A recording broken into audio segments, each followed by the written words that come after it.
Yes po, Chairman. Ay, sorry po. Kong Leo pala. Sorry po. Opo, noted po. Salamat po. Sasabihin ko po sa kanila. Pag-update po ako sa inyo. Salamat po, Congressman.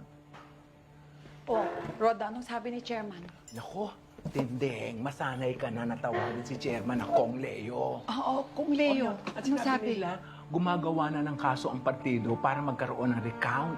Ba, magandang simula yan. Ay, naku, kumausap na sila ng mga witness at kinukumbinsi nila magsalita. Ay, Alfredo, pwede bang dito na magpunta ang mga witness para mag-usap-usap? Oo naman, walang kaso yun.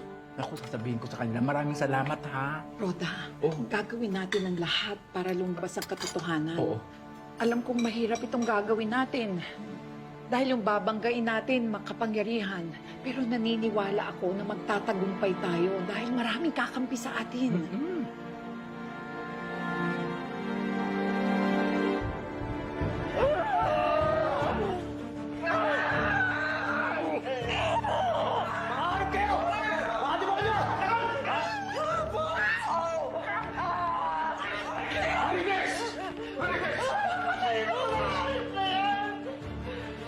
Kung may pakananan lahat kang ito!